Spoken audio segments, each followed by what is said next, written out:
I never thought I would see the day I'd lie on the cold kitchen floor, blood dripping from my temple, staring at the shattered glass around me, and realized my husband tried to erase me from this world.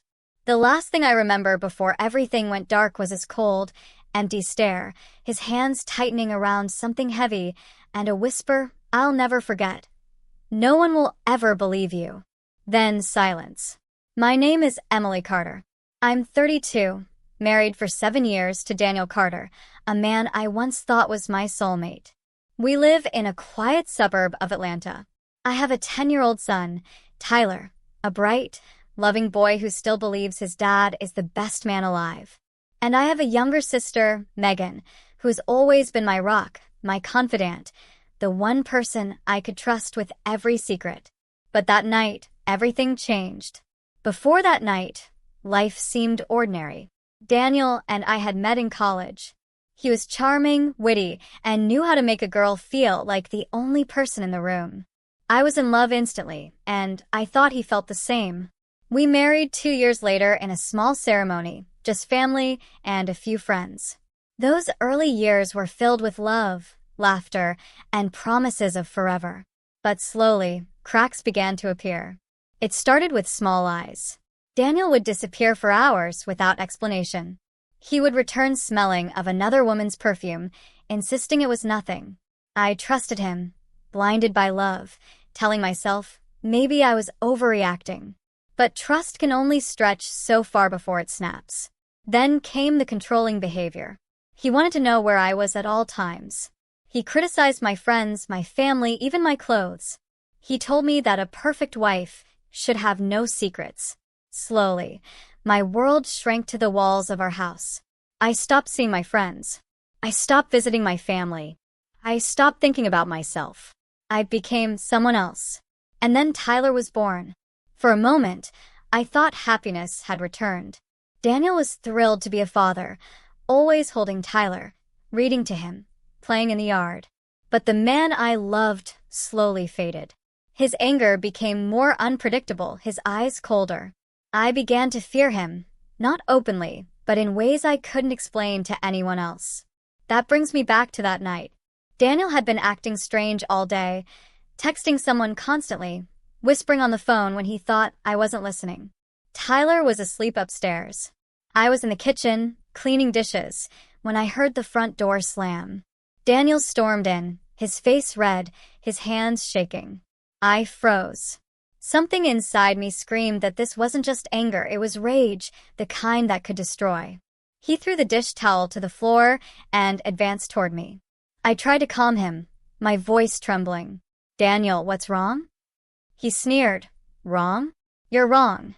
You don't deserve anything, Emily. You don't deserve me. You don't deserve Tyler, and soon you won't deserve to live." Those words were like ice in my veins.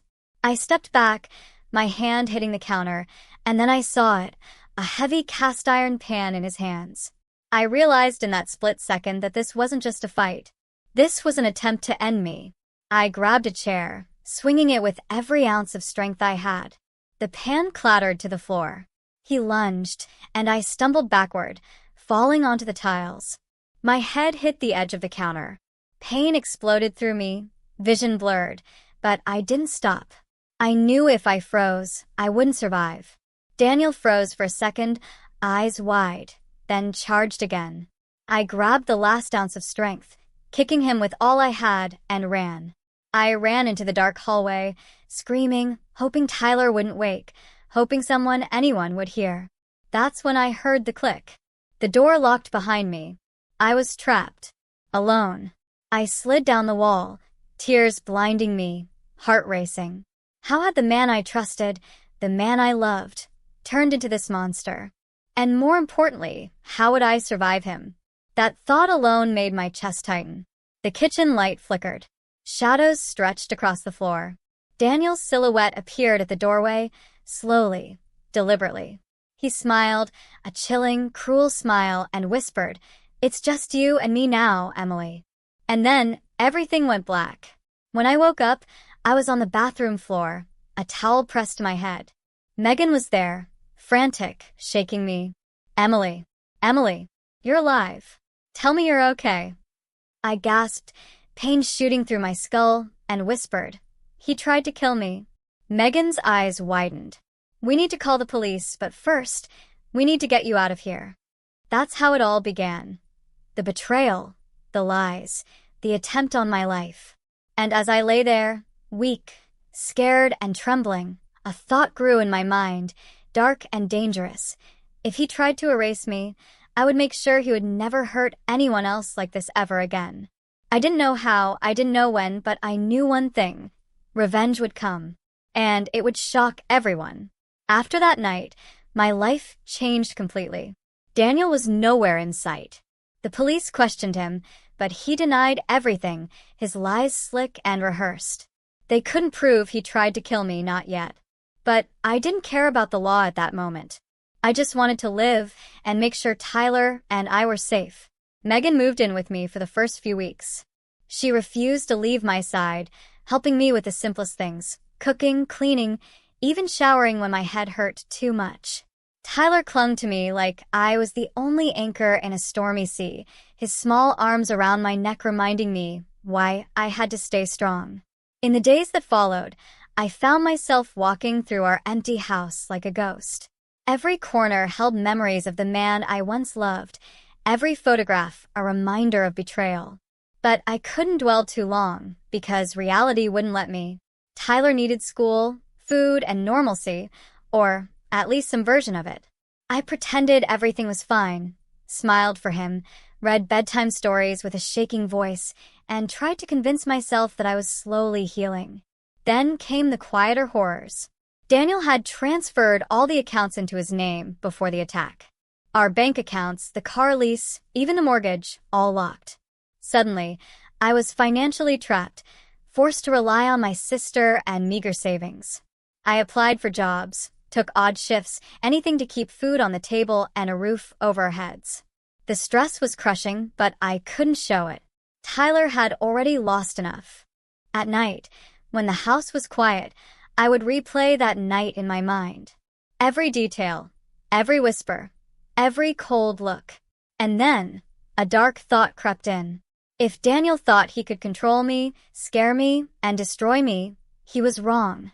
I would rebuild my life, piece by piece, and then he would face the consequences. But for now, survival had to come first. Weeks passed. Life began to stabilize in its own fragile way. Tyler laughed again. Megan and I learned to cook meals that didn't burn. I even managed to get a part-time job at a local cafe, making just enough to pay the bills and buy groceries. Slowly, I felt strength returning. Not the naive trust one had in Daniel, but a sharper, colder determination. Then the unexpected happened.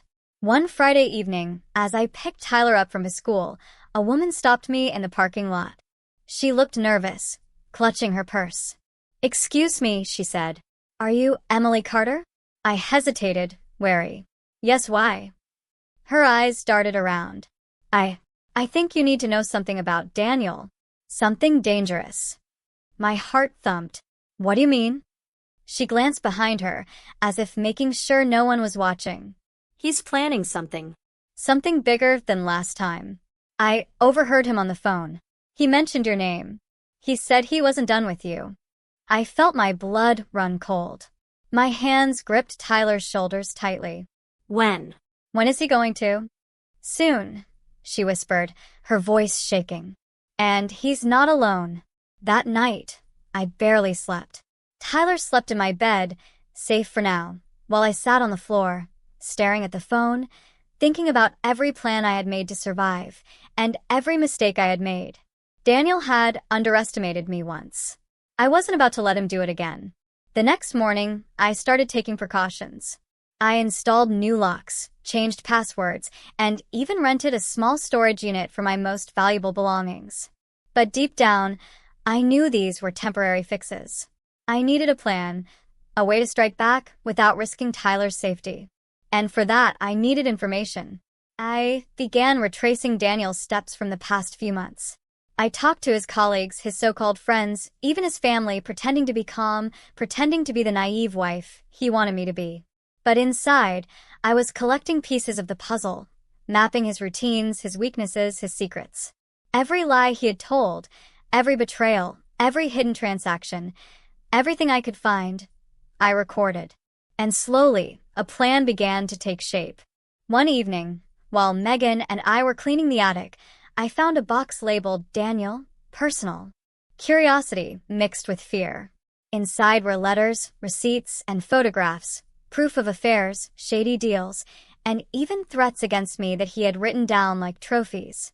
My hands shook as I flipped through each page, realizing how close I had come to disappearing completely. But just as the realization hit me, a sound froze me in my tracks, the unmistakable creak of the front door opening. My heart pounded as I motioned for Megan to be silent. The door swung slowly, and there he was, Daniel, eyes blazing, a sinister smirk on his face, holding something in his hand that glinted in the hallway light.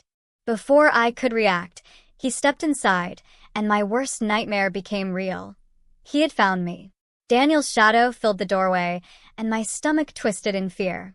He looked different somehow, cold, dangerous, and completely unrecognizable. My hands trembled as I clutched the letters and photographs I had found in the attic. Megan was behind me, wide-eyed, gripping my arm. Tyler was upstairs, safe for now, but I could hear his small bedroom door creak with every step Daniel took toward the stairs. "Emily," he drawled, his voice slow and deliberate. "I found you. Did you really think you could hide from me?" I swallowed hard, trying to steady my racing heart. "Daniel, just leave. You're scaring Tyler. Just go." He laughed, low and menacing, stepping closer. "You think I'm scaring him?" "No, Emily. You've been the one hiding, running, hiding from me. But that ends tonight." Something inside me snapped. The terror, the years of manipulation, the betrayal, it all combined into a sharp, burning anger. "No, Daniel. You don't get to do this. Not again." He raised his hand, and that glint I had seen before became clear. It was a knife. A small, sharp kitchen knife. My blood ran cold. He was ready to finish what he started the first night. I barely had time to think. Instinct took over. I grabbed the heaviest item in my hands, a metal lamp, and swung it at him with all the strength I could muster. He ducked, but the swing was enough to make him stumble back a step. Megan screamed behind me. We bolted through the back door, Tyler still upstairs and unaware of the danger. I had no idea where we were going, but I knew we couldn't stay. The car keys were in the garage. I grabbed them, shoving Megan and myself into the old SUV. The engine roared to life, and we sped down the dark streets, headlights cutting through the shadows. For a while, silence filled the car. Megan held my hand, her grip strong, grounding me. "Emily, what now?" she asked softly, voice trembling. I didn't answer at first. I couldn't. Every scenario ran through my head. Call the police again? Go into hiding? Confront him? But I knew one thing. I couldn't just keep running. Daniel had to pay for what he did, not just for me, but for Tyler. We found a small motel on the edge of town and checked in under fake names. I couldn't sleep. My mind raced, turning over every possibility, every weakness Daniel had. And slowly, a plan started forming. I would use everything I had learned about him to turn the tables. I would expose him, ruin him, and make sure he could never harm me or Tyler again. The next few days passed with tense quiet.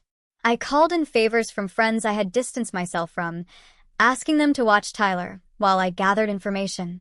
I spent hours tracking Daniel's accounts, calling his colleagues under pretense, piecing together his secret life. The deeper I dug, the more shocking the discoveries became. Hidden properties, offshore accounts, lies piled upon lies. He wasn't just dangerous, he was ruthless, clever, and desperate. I also found evidence of other women he had manipulated, including one who had disappeared suddenly. My stomach churned with rage. How many lives had he ruined? How many people had suffered because of him? I vowed silently that he would pay for every single one. But amidst this chaos, there were quiet moments, too. Megan and I would sit on the small motel balcony, sipping tea, watching the streetlights flicker. Tyler's laughter over the phone or video calls warmed my heart. I realized that even in the darkest times, there were still moments of love and trust. And those moments gave me strength to keep going, to keep planning, and to keep Tyler safe. Then, just when I thought I could breathe, it happened. One night, I was reviewing Daniel's emails on my laptop, tracing his latest transactions, when I heard a familiar sound, the front door of the motel slamming open. My heart jumped into my throat. I froze, staring at the window. A shadow moved inside. Daniel. He had found us again. And this time, he wasn't alone. I froze, my fingers hovering over the laptop. Daniel's shadow stretched across the small motel room, and behind him, another figure emerged, a man I didn't recognize. My heart pounded, fear and anger mixing into a tight, burning knot in my chest. Megan grabbed my arm, shaking me. "Emily, what do we do?" she whispered. I shook my head, trying to focus. Tyler was safe in a friend's care for now, but this was no longer just about survival. It was about outsmarting him before he could strike again. I scanned the room for anything I could use as a weapon. The laptop wasn't heavy enough. The chair I had thrown before was still in the corner. Maybe it was enough. Daniel stepped closer, his eyes cold, his grin cruel. "You really thought you could hide from me, Emily?" he sneered. "You really thought a little motel would keep you safe?" The man behind him spoke for the first time. His voice was low, threatening. "We have orders. No mistakes. Orders." My stomach dropped. Whoever this man was, Daniel had brought reinforcements. He wasn't acting alone anymore. I realized then that I had underestimated how far he would go, how deep his planning ran. But fear didn't stop me. It never had completely. Not when Tyler was involved. Not when my life was on the line. I remembered the letters, the photographs, the evidence I had gathered. If I could survive this, I could use it all to destroy him. But first, I had to survive this room. I took a slow, deliberate step back, trying to stay calm. "Daniel, you don't have to do this. We can fix things," I said, though my voice wavered. "Fix things," he laughed, sharp and cruel. "There's nothing to fix. You betrayed me, Emily. You hid from me. You lied. And now it's time to pay." He lunged toward me. I ducked just in time, grabbing the nearest object, a heavy metal lamp, and swung it with everything I had. The lamp hit his arm, making him stagger back. The man behind him rushed forward, but I kicked him hard in the stomach. He fell, groaning. Megan screamed, but I couldn't stop. Not yet. The fight escalated quickly. Daniel and I struggled, our hands grasping, pushing, shoving. He tried to grab the knife again, but I managed to knock it to the floor. The adrenaline surged through me, giving me strength I didn't know I had. Then, a loud crash came from the other side of the room. The window shattered. I turned and my heart sank. Someone had fired a gun. A bullet tore through the wall, narrowly missing Megan. She screamed, and I pulled her behind me, shielding her with my body. The man with Daniel took the opportunity to grab him, dragging him toward the door. I struggled, but they were too strong. I realized then that I was alone, powerless to stop them from taking Daniel, and yet, a dark thought crossed my mind. What if this was my chance? What if I could finally turn the tables? I reached for my phone, dialing the police as quietly as possible, hoping they would arrive in time. My hands shook, tears streaming down my face. The fight, the fear, the betrayal, it all came crashing down on me. I thought about Tyler, about the life I had been trying to protect, and a single thought fueled me. I would survive this, no matter what it took. Suddenly, Daniel shouted, "Emily, wait." His voice carried a strange mix of anger and something else, panic, maybe even fear. But before I could respond, the man with him slammed the motel door shut. They were gone. I sank to the floor, shaking, sobbing, my body trembling with exhaustion and terror. Megan hugged me, whispering that we had survived, that we were still alive. But I knew better. This wasn't over. Daniel had escalated, and now the stakes were higher than ever. That night, as I sat awake on the motel bed, I realized something chilling. Daniel wasn't just dangerous. He was desperate. And desperate people do unpredictable things. And then my phone buzzed. A text from an unknown number. "I know what you did, Emily. And I know what's coming next. You can't hide forever." My heart stopped. Someone else was involved. Someone who knew everything. Someone who could ruin everything I had worked for, or worse. The unknown text burned in my mind, making every hair on my body stand on end. Someone knew about everything. My survival, Daniel's lies, the evidence I had gathered, and they were watching me. Fear tried to grip me again, but I forced it down. I had survived worse. I would survive this, too. Megan and I packed up our things and moved to a new location, renting a small apartment in a different city. Tyler remained with his friend's family for safety while I focused on gathering information. I had to find out who had sent that text, who else was involved, and how I could use it to finally stop Daniel for good. Days turned into weeks. I contacted a private investigator using a portion of the money I had hidden away. I couldn't trust the police completely, not after Daniel's first attempt and the lack of proof. The investigator started tracing the number that sent me the text, digging into Daniel's network. Meanwhile, I trained myself mentally, preparing for confrontation, reminding myself that revenge didn't mean recklessness. It meant precision. During this time, I also tried to bring a sense of normalcy back to my life. I spoke to Tyler daily on video calls, helping him with schoolwork and reading bedtime stories over the phone. Megan kept me grounded, reminding me to eat, sleep, and breathe. There were small moments of light amid the darkness, and I clung to them, letting them fuel the fire inside me. One afternoon, the investigator called. "Emily, you need to see this," he said, his voice serious. I rushed to the office he had set up for me, and he handed over a thick folder of files. As I flipped through them, my stomach churned. Daniel wasn't acting alone. He had a partner, someone wealthy and influential, helping him cover his tracks, hiding evidence, and even manipulating the authorities to make sure he stayed untouchable. I felt a mix of rage and determination. This was bigger than I had imagined, but it also meant I had leverage. If I could expose everything, the accomplice, the schemes, the lies, I could finally bring him down. I spent nights strategizing, planning every move. I learned where Daniel would be, who he would meet, and how he communicated. I realized the danger was growing, but so was my resolve. The final confrontation was coming, and I needed to be ready. Then, just when I thought I had a handle on things, the unimaginable happened. I returned to my apartment late one evening, carrying groceries, only to find the front door wide open. My heart froze. The apartment was ransacked, drawers pulled out, papers scattered across the floor. Megan's voice echoed from the kitchen. "Emily, come quick." I ran to the kitchen, and my blood ran cold. Megan was on the floor, unconscious.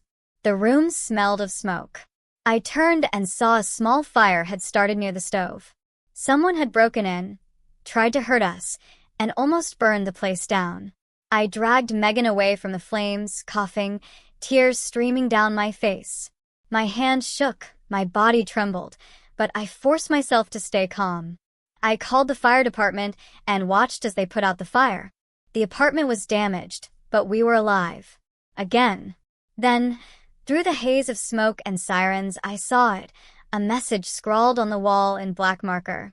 "Next time, there will be no escape, Emily." The words burned into my mind. Daniel wasn't done. His accomplice wasn't done.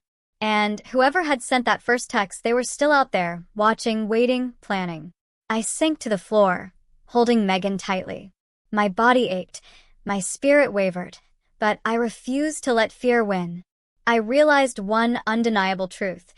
If I survived Daniel's attempt on my life, if I survived the gun, the threats, and the fire, then I could survive anything. And when the time came, I would strike back. I would make him pay. I would make everyone who had threatened my life pay.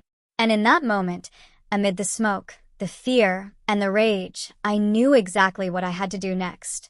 The fire at the apartment was the last straw. Daniel and his accomplice had crossed every line, and I knew I couldn't wait any longer. Tyler was safe with friends, Megan was recovered, and I had gathered all the evidence I needed. This was my moment to end the nightmare once and for all. I started with careful planning. Every move had to be precise. I contacted the authorities anonymously with proof of Daniel's schemes, including offshore accounts, threats, and the hidden accomplice. I also shared the evidence with the media, making sure it couldn't be ignored. The investigation was slow at first, but the pressure began mounting. Meanwhile, I set a trap for Daniel. Using the information I had collected, I created a scenario that would lure him into a meeting where he believed he could intimidate me again.